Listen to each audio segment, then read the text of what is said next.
Hi, good morning, Eva. Good morning, everyone. I can see that there are already a good number of participants. Thanks for being with us today. It's a great opportunity, the 11th webinar, as Eva said, and it's a great opportunity for me to be, for the first time ever, with one of the speakers. And so today I'm actually in the same room with our speaker. So I'm very excited because I will have the chance to make questions firsthand, very close to him. And without further ado, I would like to give you some additional information before starting. You can always send me an email by using the account that you see here on this slide, and please do check the website and feel free to be in touch if you're an SME, because maybe you are looking for a technology, or if you are a public research organization or a university because you want to upload new technology on our website. If you're an SME or you know someone that is working for an SME, please do share the link that you see here on this slide. We are always working on a survey to provide better services, so this helps a lot. And please do also visit the website and register for free to our newsletter. We try to send at least a newsletter every couple of months with new events, new technologies, webinars, seminars. For those of you that are now listening, they are here in Japan.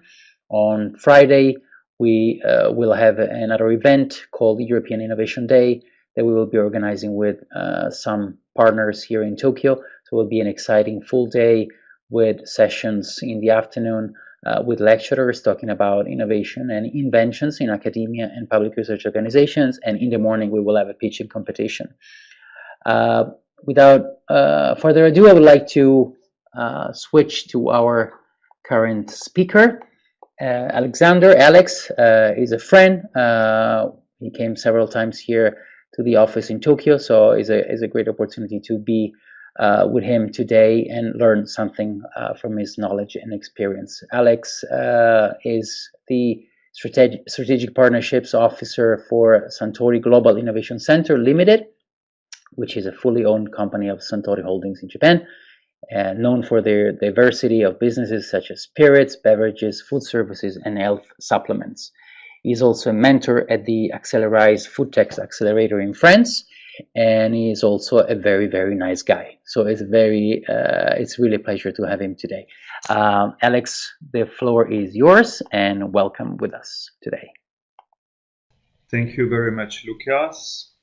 Good morning, everybody in Europe. 10 o'clock your side, we're 6 o'clock here. Thank you very much for saying I was a nice guy. I didn't write it in my bio. Anyway, it's an honor, and I'm very pleased to have the opportunity to speak for this webinar. And today it's going to be about open innovation and collaboration with Japanese companies. So I've been visiting the center here for industrial cooperation a few times with Lucas. And I think this is a topic that is perfectly fits between Europe and Japan. And having spent the last 6-7 years here in Japan and being my job, I thought I would share a few of my experiences. So we will have about 20 minutes for the first part, where I will talk mostly about innovation, and innovation from the point of view from Japan, which is an interesting perspective. And we will just open for a few questions if there are any. And then I will continue with communication styles and how to help collaborations. And we will have another Q&A at the end.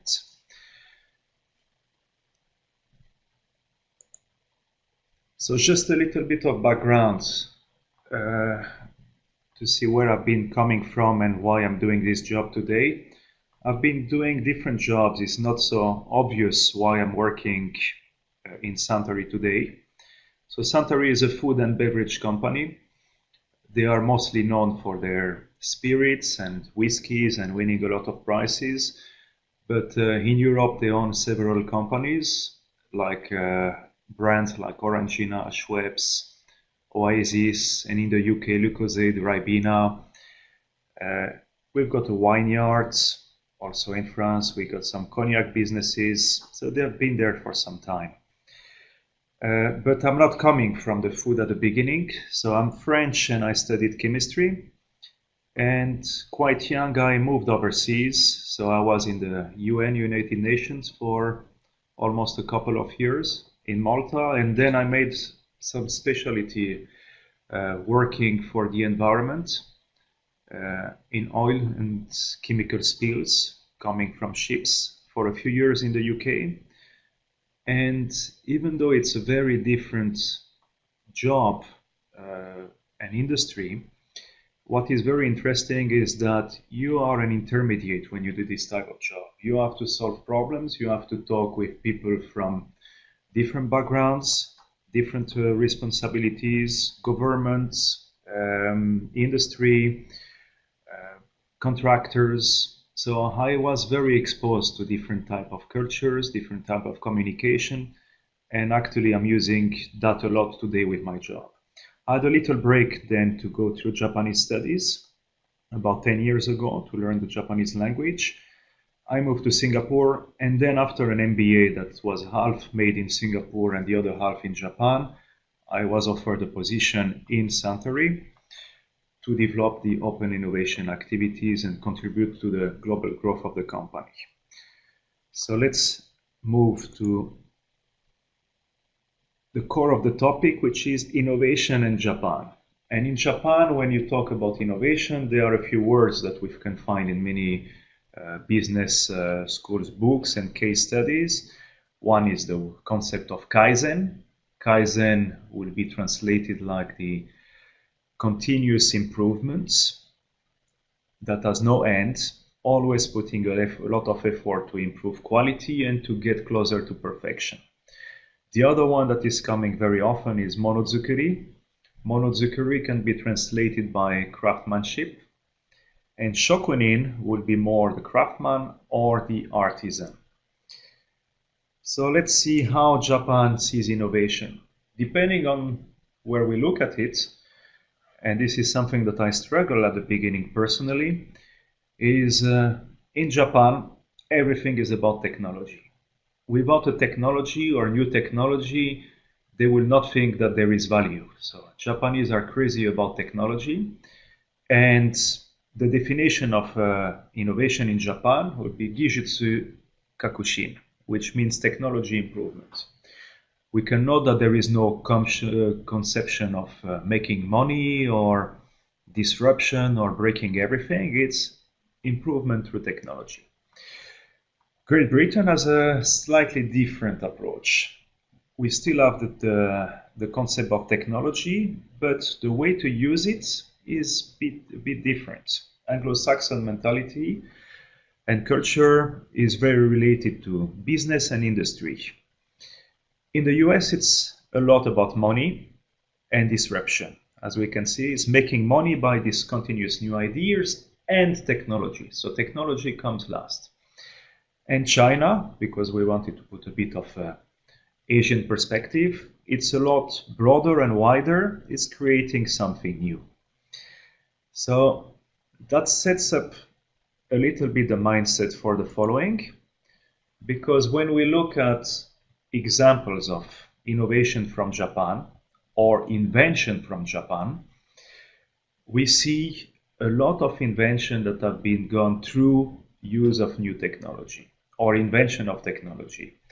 And of course, we know most of them, you know, the trains, the bullet train is one of them. They started actually pretty early in the 60s.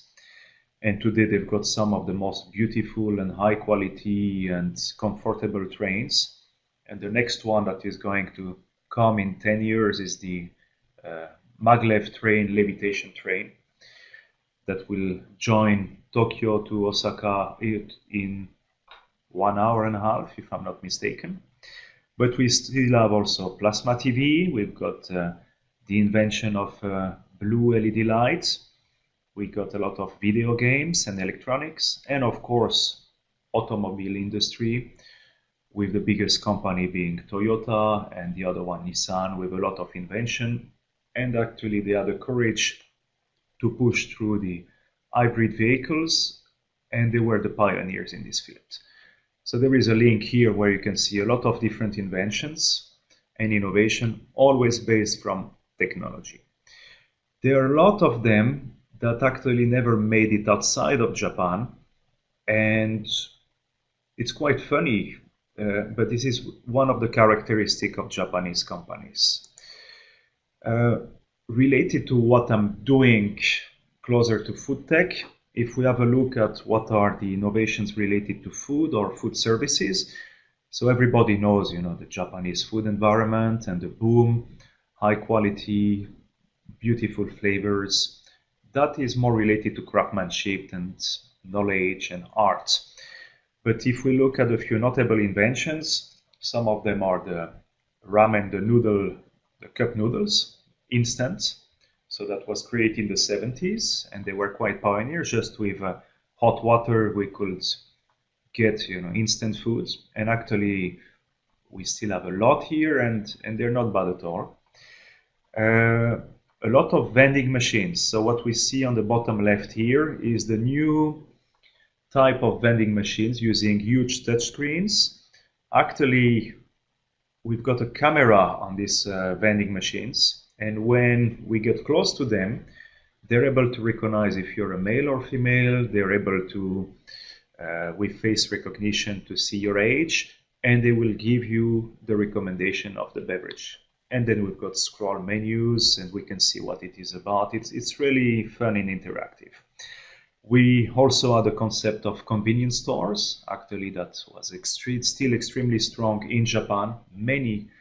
Very few huge supermarkets, but many convenience stores, 24 hours, with a lot of new products and services there in terms of delivery.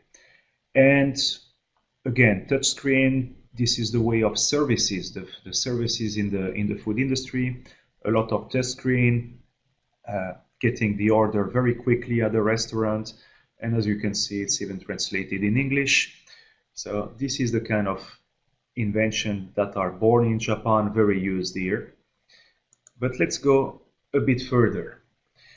We've got the concept of the shokunin, and actually in many Japanese companies, the shokunin is, if we translate it by word, will be the artisan or the craftsman.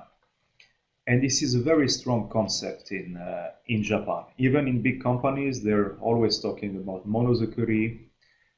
And the problem with the English language compared with the kanji characters that have a lot of meaning and readings in Japanese and in Chinese, it goes a lot deeper than that. In Japan, the people who innovate are really looking in the long term. They give their life. We still have lifetime employment in Japan, and it's all about patience, perseverance, self-improvement, learning, taking the time, and getting new ideas little by little to get closer to perfection. So it's very philosophical, but it's a value and it's a principle that is taught and transpires in all the countries. So it's a very strong Eastern philosophy, and I can feel that also in our big organization. So striving for innovation is not here about disruption. It's mostly about improving slowly, taking the time, making it better and better. So if I have to give an example for that, I can talk about one of our businesses, which is well known, is the whiskey business. So for many decades, whiskey was seen as being only possible, and it was Scotch from Scotland. They had all the reputation, they had the history. But Suntory started the whiskey in 1923. They put the first distillery in Japan.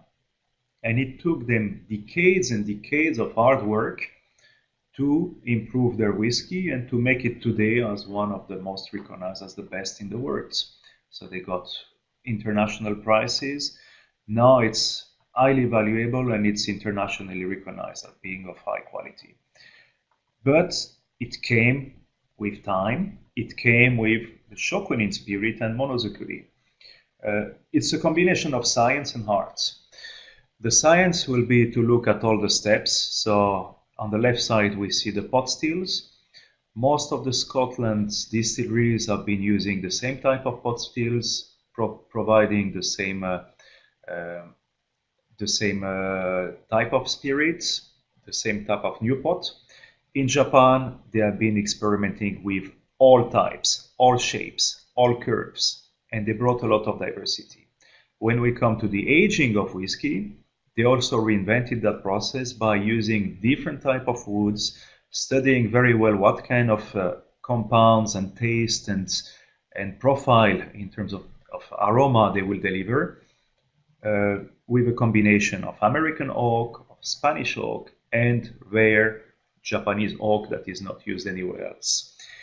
And when we see on the bottom, we've got two persons that are the chief blenders, two generations of chief blenders who are been creating for years and tasting their nose and palates with a lot of disciplines.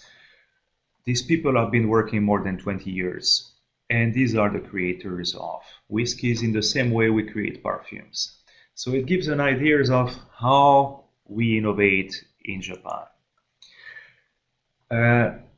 Another slide to illustrate even the concept of time and credibility is the spirit for manufacturing.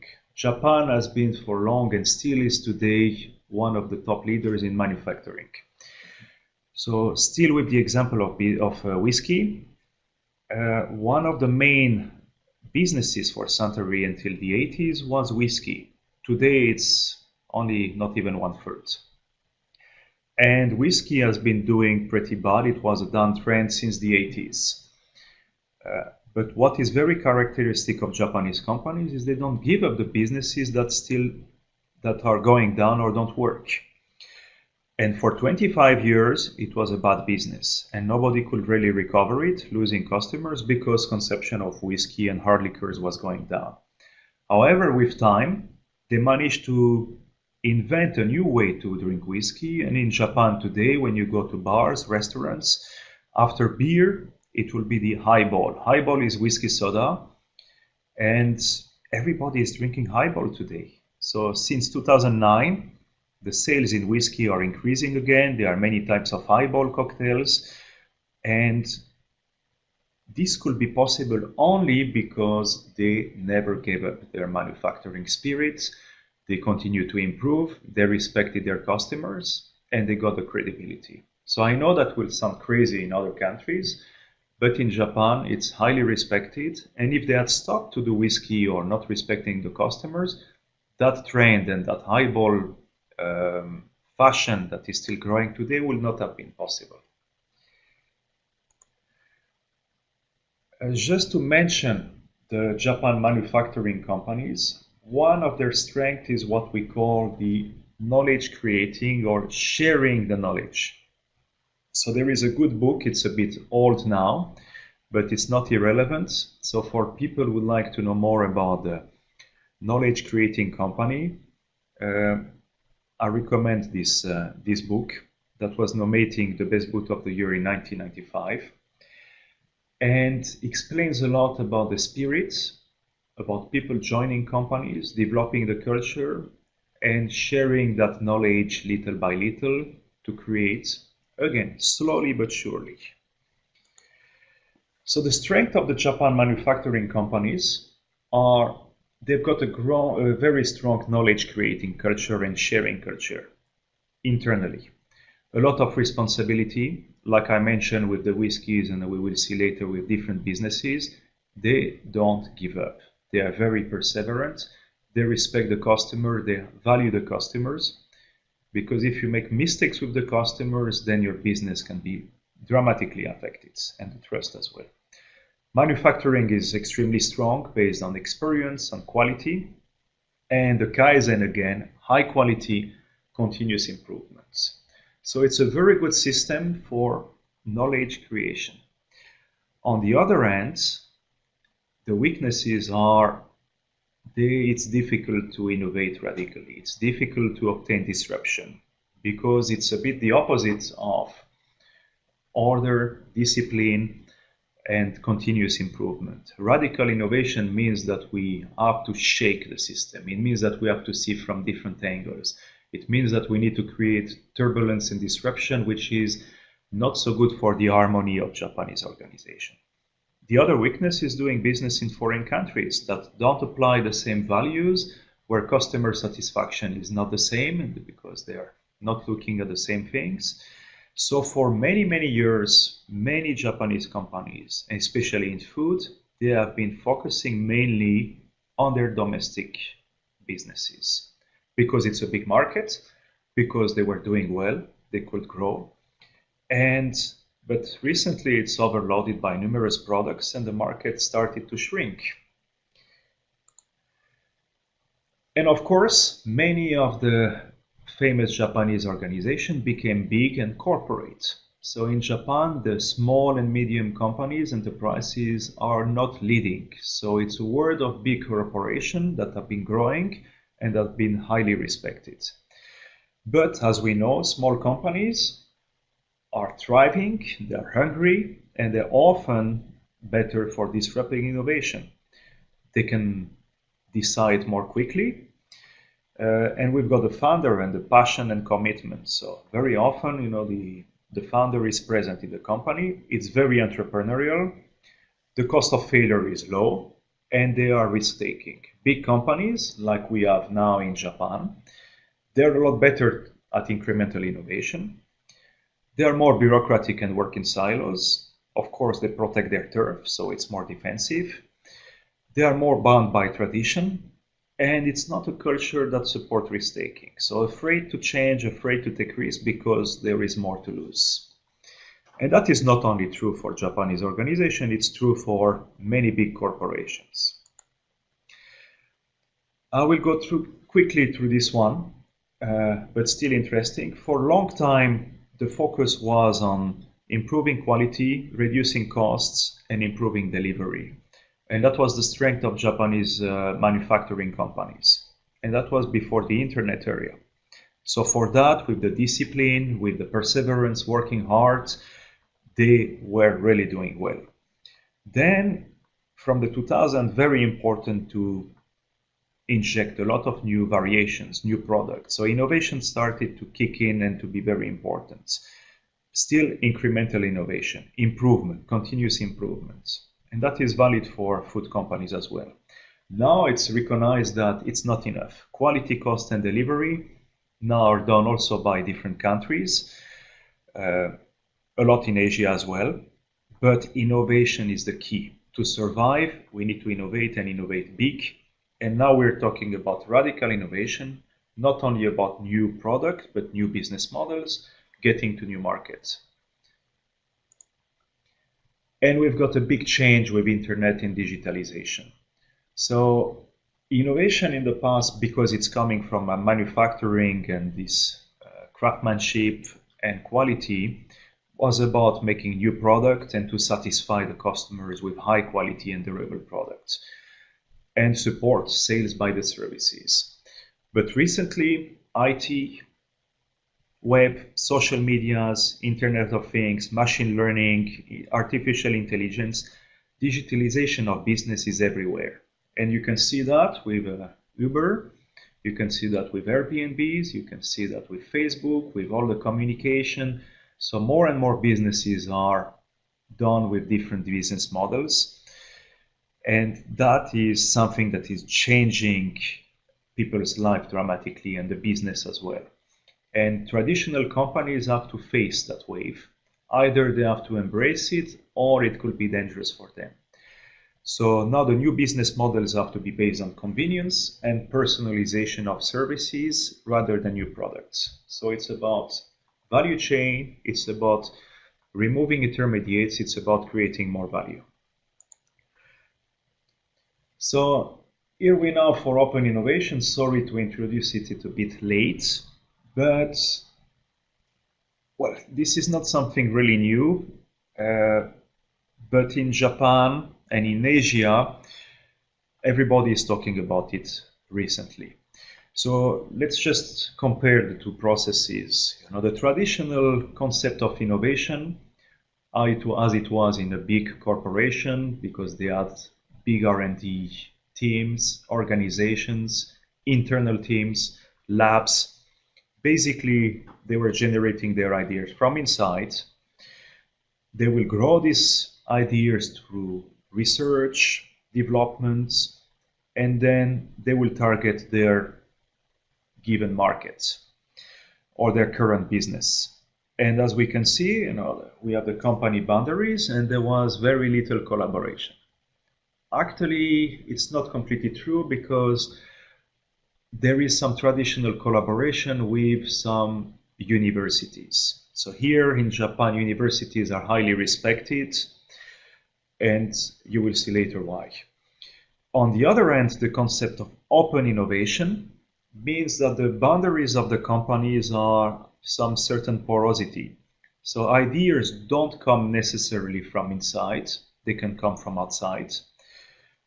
In that case, it can be from a partner, it can be from a startup, it can be from the crowd.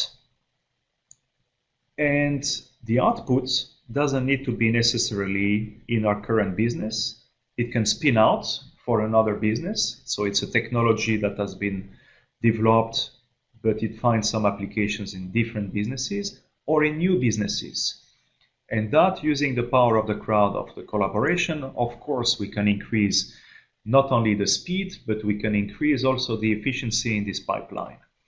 So that concept that was developed by Professor Henry Chesbrough from Berkeley University has been used more and more, and at the beginning by many American companies. So the basic concept is innovating with partners, sharing the risk and sharing the rewards. So what it includes? Open innovation is a wide concept today, but in Japan and most of the other places, it will be about technology and R&D collaboration. Outside in means that collaborating with outside and bringing in new technologies to accelerate it with our own organization, or spinning out inside out. The other way is to ask the crowd for its ideas. So Starbucks was very good at doing that. Lego also is one of the key companies that have been doing very well, especially with co-creation, co-development with the crowds and with external partners. It can be looking for specific solutions, and we've got what we call the open innovation intermediate companies that have got huge networks and they submit requests for proposals. Companies like Nine Sigma and Innocentives are the best examples, but they're not the only ones.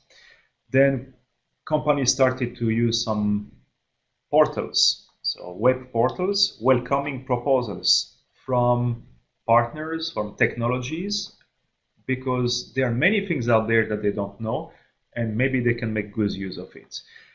The other side will be mostly about business, like venturing, investing, making M&A in technologies, alliances, but the most important for open innovation and to succeed is to be part of the community.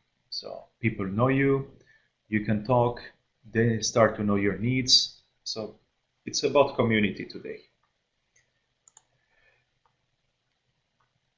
The title of this slide should be Who is using OI, Open Innovation today? I put just a few examples of the companies that are claiming and using OIs now for many years. I put different type of companies and different type of OI. So P&G has been advocating strongly, Philips also in the Netherlands, DSM, another Dutch company, 3M, Unilever, General Electric. So many of the companies today adopted the concept of open innovation.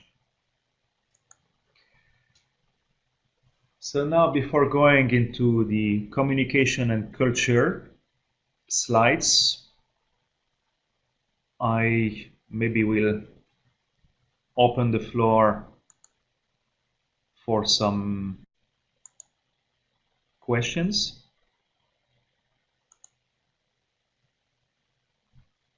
I took maybe slightly longer than expected, but if we can have maybe 5 minutes for questions to make sure that everybody is on the same line, or if anybody is curious about something for that first part. I do have a question. Yes. Luca here. What is the ideal candidate if you're looking for someone, or if you're an external potential source of innovation? What is the ideal set of characteristics of skills that an open innovation manager has to have in a company? Wow, you started with an excellent and long question. Yeah, sorry about that. So the set of skills for open innovation managers. So one is, depending on the country, Sorry, well, one is important is to be able to be a very good connector. So connectors, and being part of the community, which means that people need to know you and you need to give a bit of your time.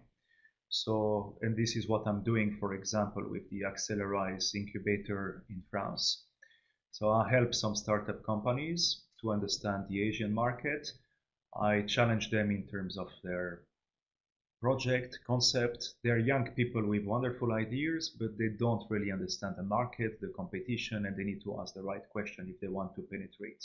So to give a bit of time is important. So if you want to receive, you need to give something. So being part of the community. The other thing that is very important, depending on the country where you are, is to understand the different culture in the communication. Here in Japan, which we will see later, is very particular in terms of business culture, and we will see how and why. It's important to have someone who is familiar, or who is local. But if you've got someone who is local, a Japanese, it's better that he is also familiar or has lived overseas. So we know both systems, and you're able to be a bridge. Yes, a bit louder. Okay, let me adjust my mic. Yes, sorry, Alex, to interrupt. Just a little bit louder. Okay, it should be better now. Like you're quite far away from the last part, I would say, thank you. For an open innovation manager, you need to have someone also who is able to influence inside its own organization, because half of the part is connecting with outside, and the other side is to be good within the organization in order to start and to promote the projects. And that is half and half. So doesn't need to be all the time the same person. In that case, you need to have a good combination within the team. In my case, this is how we work. I've got other people that have been in the company for longer than me. They know many players. We've got a huge organization. If I had to start developing my network from scratch, it will take me a long time. We've got thousands of employees. So I hope it's answered the question.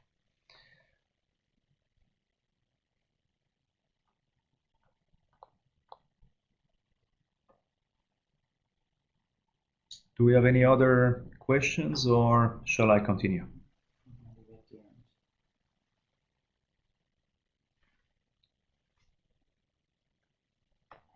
At the end. We leave it for the end? Okay. So let me move to the next part of this presentation, and I will focus more on communication and culture with a concept of keys. And I will give 3 main keys. Actually, there are more than that, but I think they are the most important ones.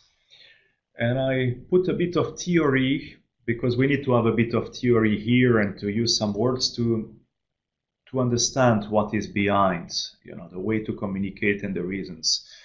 So I can talk about some experience, and I will try to use a little bit of it.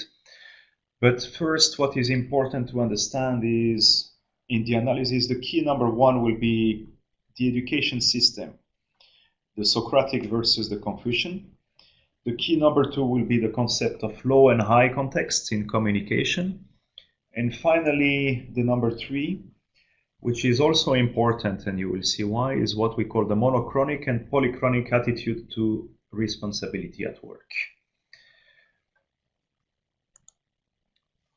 So the key number one is what we call Socratic and Confucian systems. So from Socrates and Confucius, who is a very famous Chinese philosopher, if we can call it philosopher, very important in the East. But the values are here the most important. So in the European, and I would say North American education system, normally the way we teach between the teacher and the students, we ask a lot of contribution from the students. So it's a very strong contribution. We ask them to participate.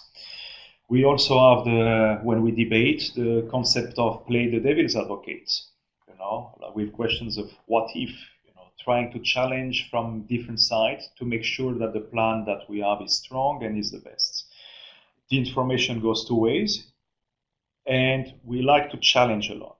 Even in public, it's okay to challenge because we've got that in our culture. When we look at Asia, and in Japanese in this case, we've got more a system that is based on Confucian values. So it means that the hierarchy is very respected. We respect the teacher, we respect the age, we respect the elders.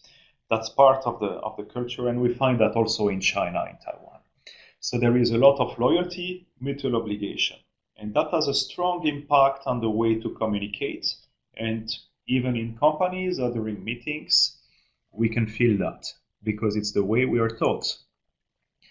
So what I get very often from people who don't know or meet for the first time, and what they can say. So these are typical comments. They say, well, I don't know why, but the Japanese rarely speak. They are very silent, or they don't seem to have an opinion, or seem to consult as a group before giving back an opinion. The other feedback we can get is they move very slowly. Are they very concerned, or do they need to know what everybody think, or to be okay with what everybody think, or why we cannot decide more quickly?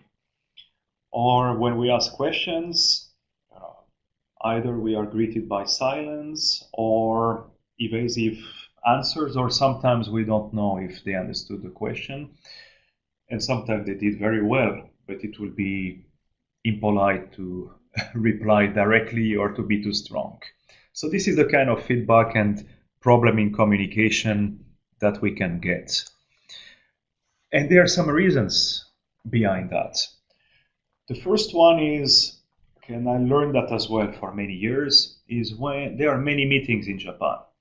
And the purpose of the meeting is not like for us to meet together to debate and to reach a decision, but most of the time is to share the information to a wider group. So we share a lot of the information so nobody is left on the side. But it's to inform, not so much to get everybody's opinion or to fight about it, because very often the decision has been informally done somewhere else with a process that we call nemawashi.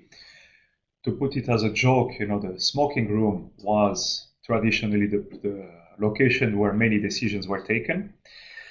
The other part is that you will notice there are many attendees. The many attendees is to foster the social ties with the organization and to have a common shared background for the high context communication. So people don't need really all the time to talk to each other, but they need to know and to be part of the community. Of course, there is also the hierarchy in formal meetings. So if you speak with someone who is a bit junior, he will feel very uncomfortable to speak or to engage or stating opinions or taking sides, because normally this is done by someone who is more senior. So we need to understand quickly who is senior in this kind of situations. And there are different solutions to how to address this problem. The first one is to be familiar that there are big differences in communication styles. But one of the key, and this is what Luca was asking me, is, well, you need to have a good facilitator. The best is to have someone who is familiar with both systems and both languages, because it helps a lot to have a moderator. He will know, he will be able to help a lot. Not only the communication is important, but if you have a collaboration, it's important to get a person that is able to influence on the other side. During meetings, what I usually recommend is try to restrict the numbers, because in Japan, they will tend to bring a lot of people to share the knowledge, but by having too many people, it will not be a good environment to generate questions. For the reason I explained before, if we've got some junior members, even if they want to participate, they will be very careful of what they say, because we don't want to interrupt or to state different opinions that will be seen as impolite. So normally what is good to do is to propose what I call hybrid meetings. First, to allow the one-on-one presentation, to mix the sharing of information, to allow people to state. And in that moment, it's better not to interrupt, but to listen until the end. And then to organize a small session about discussions and debates. But what is important in this part is to separate all the time the ideas and the person. So the idea needs to be different from the person. It's not about you, but always focus on the data. Agree or disagree with an idea, not with a person. And important is offering different options, proposing different solutions. Have you thought about this? Have you thought about that? So proposing different options is good, because we're never focusing on the person, which in Japan will be very embarrassing or impolite. We never want anyone to lose face or to be embarrassed in this kind of situation. So the keys when we enter meeting in Japan, that is for physical meetings, not for web. So first, the sitting arrangement is important. So before sitting by oneself is ask where to sit. Important to be on time. If you arrive late, it means that you consider yourself as being the most important or the most senior. If you're not the official presenter or the second one, or not in a position of authority, never speak more than the one who is hosting. Again, that is a basic mistake, and interrupting also is a basic mistake. Silences are okay. Japanese people are okay to have some pauses for a few seconds or to think. So we should not be embarrassed about that, but make good use of this. So to be very clear when speaking. What I recommend as well is take notes. Of course, we like to intervene and to have active debates, but we tend to forget the points. So we take notes, and when it's our time to speak, then we don't forget these points and we can use them at the right time. Important also not to have too strong eye contacts, but to look at everybody quite uniformly. So not to focus only on one person, but to pay attention to everyone. And one basic mistake is not challenging an important person in front of everybody, especially if we don't agree. So if it's possible in restricted committee, or if we are sure that we can do it, we need to be cautious. Otherwise, I would recommend to do it in private.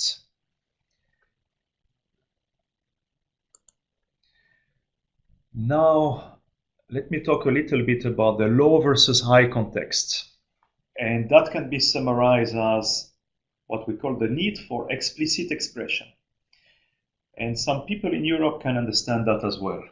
And here is not about caricatures or simplifying, but we know that our friends from Southern Europe, when I'm in Italy or if we are in Sweden, people don't express themselves in the same way.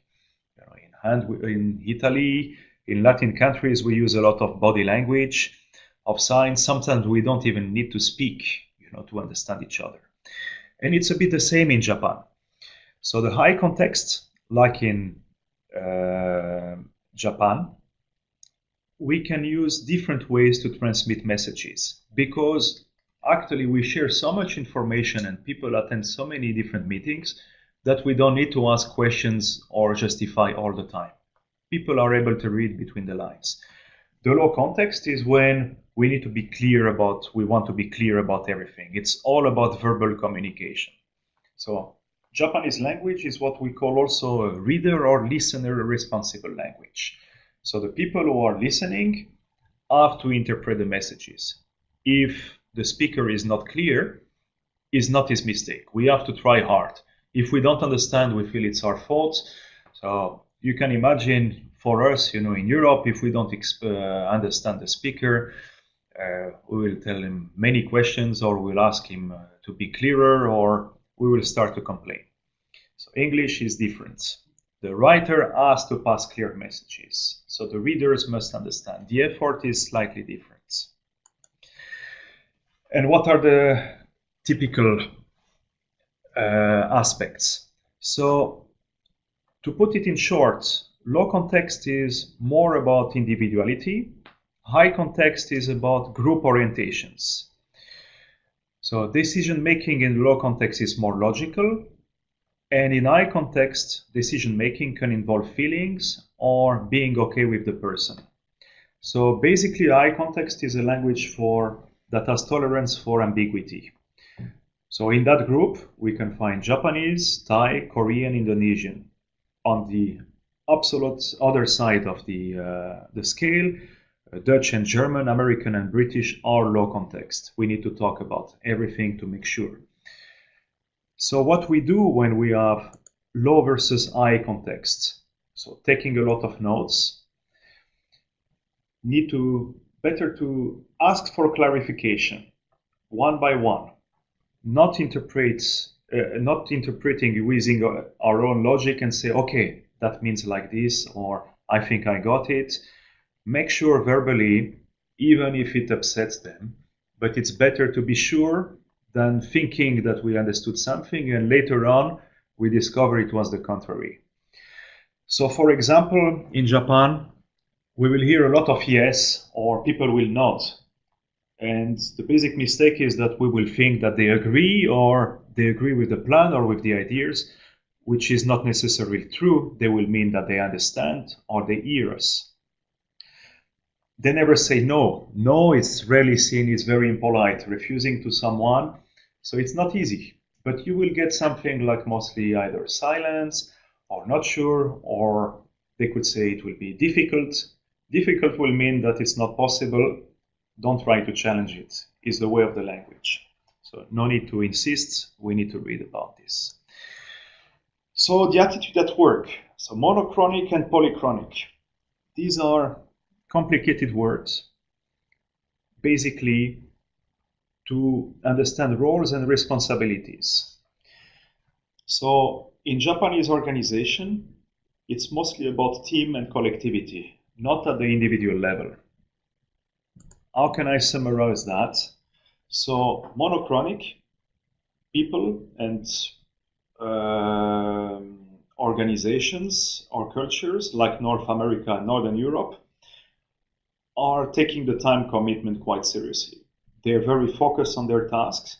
They separate work and leisure relationships, and it's individual responsibility. And once we have a plan, we stick to the plan. When it comes to polychronic, it's a bit more fuzzy. Time commitment is an objective, but if we manage, fine. If we don't, it will take more time. We do many things at once. The line between work and leisure is more blurred, and responsibility is not individual, it's shared within the group.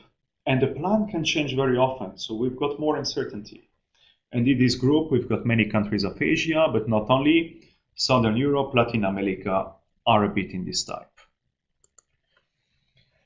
So as a summary of these three keys, so we could see that Japan is the category of shaped by a Confucian system, is a, sorry, I made a mistake, it's high context country, and they have a polychronic attitude at work. The European countries are generally shaped by a Socratic system, so it's the opposite. They've got a low context, so it means that they need to express themselves a lot by words, apart from some Latin European countries, and they are monochronic when it comes to attitude at work. So communication is basically challenging and needs experience and practice. So knowing that already helps. So let me just say a few words about the characteristic of Japanese organizations. So they are generally big. Japan is the land of big corporation and they're quite complex. In our case, we've got more than 300 companies within the holdings. So we've got corporate management with many business units who are not necessarily the same management, but sometimes they are. So it doesn't make it easy, especially for the decision making. There is a strong pyramid and it takes time to get the approval. So decision making system is very slow. Responsibilities are not always clear. And when people think, well, it's okay, I know a top person, I know an executive, so it will push down, it will be top down, it's usually wrong. Because even if we know someone who is powerful or high in the hierarchy, we still need to get the buy-in and the consensus from the general management or the middle management to push for a project, and that takes time. So depending on the department, we've got a lot of rotations as well. So some people who have a responsibility are moving. 2 or 3 years, a lot of rotations, and then it's difficult to have continuity. So it doesn't make it easy. Decision-making process is one that I'm struggling with personally, because we need to take time to take decisions. There is rarely a sense of urgency. And when I explain the concept of monozukuri or shokunin, improvement kaizen, we understand the long-term culture for improvement. So a lot of consensus. So be prepared to go through the process. Don't over-expect. It will take time.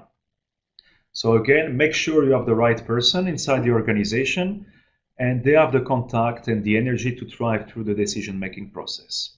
And expect it will take months. It will take time. There is no other way. The attitude to risk is also very different because it's about quality and not making mistakes. That has a long culture of giving satisfaction to the customers who are very difficult in this country. And the Japanese standard is very high. So taking big risk is not natural, but what I recommend from experience is proposing incremental steps. Even in a project, prefer a step-by-step approach with a getaway, minimizing the risk. People will feel a lot more comfortable and it will be the best way to move on for a project. The other thing that is important is to understand their own perspective. I've got many projects with a health product, for example, where people think, yes, but this product is good for this, and in Europe, you know, it's yes, but in Japan it's not the same. They're not looking at it, it's not going to fly. They look at it from a different perspective or different functionality. So people need to understand the other perspective and to support it from that aspect. Otherwise, that's going to be problematic. The notion of time is different. I think I already explained that, or it transpires within my speech. So expect a lot of time to reach an agreement for a collaboration. Be patient, be perseverant. The key is, if you manage to get an agreement, your relationship will be highly valued and you can expect a long-term relationship and stability. So it is in the Japanese culture to go for to respect the partners, to know them for a long time, and to develop the relationship of trust. So time is very important. It takes time to reach an agreement, but once we have it, like you saw different businesses that are not going all well, the commitment is respected. And that is one of the big advantages. They will not kick you out. Just a little slide that shows, you know, shows the perseverance all based on the real case study. This is the market share of the beer market in Japan. Suntory has always been in the past a small player because they entered into the beer market in the 60s. They always were between 3 and 5% of the market share. As you can see, they managed to make their way up I've got a figure until 2008 only, but now it's bigger and bigger. But in 2008, they got their third position, and they are aiming at continuing. What you need to know is it took them 46 years to become profitable. So they are very patient and long-term oriented.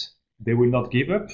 In the long term, they will manage to get there. So that tells a lot. So let me summarize it because we're getting at the end and I want to make sure we still have a few questions. It was a bit long. Important to have the right coordinator, like Lucas said or asked before, important to have the right person that is able to influence and to negotiate and to help you through. It's important to define the needs and to understand the directions from the Japanese perspective and to support it. So the values and the purpose and the goals can be very different. Clarified as much as possible any ambiguity. If you're not sure, it's better to be clear, even if it looks ridiculous or we think it's too trivial. No, it's important to be as much concrete and tangible, taking a step-by-step approach and to be clear on the schedules. And the schedules can take a long time. So patience, perseverance to reach an agreement and to collaborate. And I will say once you have the right person, it's important to meet regularly to maintain the relationship. I know it's difficult with the distance, but many of the people that I meet here, I meet regularly, I meet for dinner, I go to visit the companies. It's important to keep the relationship and to maintain the face-to-face, very important. So sorry for taking a bit longer than expected.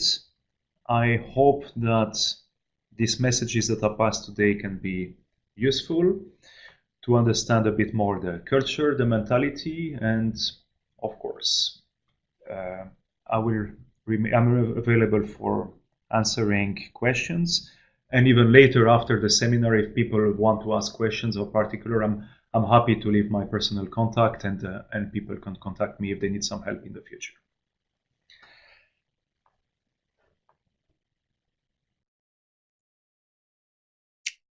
Thank you, Alex, for the very, very interesting presentation. I'm sure that everybody was really listening carefully to what you said, and we had a constant number of participants, so no one gave up, notwithstanding the time we spent together. So I'm very, very happy. It means that you were really good, and what you said was really interesting for everyone, me included, even though I live here. So I also learned something new.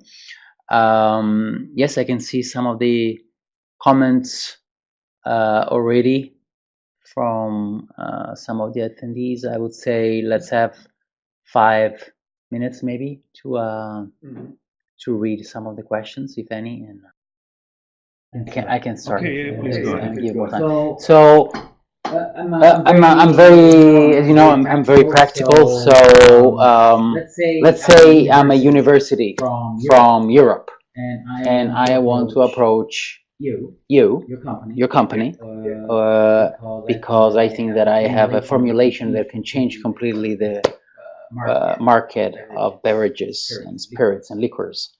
How would that work? In that case, you're lucky because you can find me. So you know me already, but I make sure that people can contact me on LinkedIn, and I answer to almost everybody on LinkedIn, unless it's completely unrelated to my fields, because then it will take me a long time. So LinkedIn is a way. There is something that I'm pushing, but it will take a bit of time, is to get a portal. I think the portal is one of the best way to be contacted. Unfortunately, in Japan, very few companies have adopted that system. For one good reason is that, again, if they're flooded with many proposals, it will be impolite not to have a big service to answer and to say no. So they want to make sure that there is quality for everyone. So make sure, look for the profile of a person or a window person on LinkedIn. That's the first thing I will do. Second, if you cannot get someone within the organization, try to see if we can find someone through the subsidiary. So in my case, we are dealing with a global open innovation. I don't have a portal, but my colleagues in our subsidiary in Europe have a portal. So they can reach me or reach the organization through their portal or through my colleague.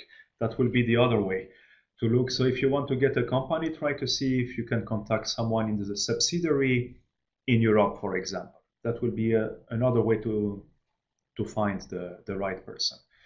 Number 3, hugely EU Japan Center, because it's one of the players to be a bridge between organizations. Number 4, I will go through the economic services of embassies, so commercial sections. I've been using a lot of commercial sections to get reach of technologies or information overseas. You can do the same thing. Of course, it depends on the embassy and the people, but some of them are very active, very connected, and can help to get personal relationship or introduction to some companies. These are the 3 ways I would recommend.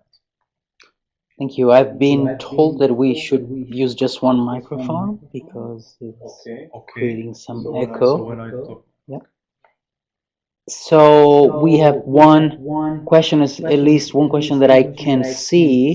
Thank you, Tom. And excellent, your question has been covered. Okay. We have a question from Anastasia, and she's asking. Let me go back. Could we make a combination of some qualities of the Confucian and Socratic system? I'm the only mic now. Okay. What you're asking me is subjective. Of course, myself, I'm coming from a Socratic system, so it has been a bit inconvenient for me at the beginning to adopt to the Confucian one, but little by little we learn. So the qualities of the Socratic system is very good for innovation because we debate and we try to find the best solution. We make sure that we get it covered, and if the principle still stays, if we agree at the end and we try to destroy our ideas, but if it's still standing, it means it's strong. So it's proved. That's one of the quality. Having said that, we need to be very careful not to insult or to make somebody look bad, so to differentiate the concepts, so the idea from the persons. I like also the part of the Confucian system is that we allow and we respect the time with other people.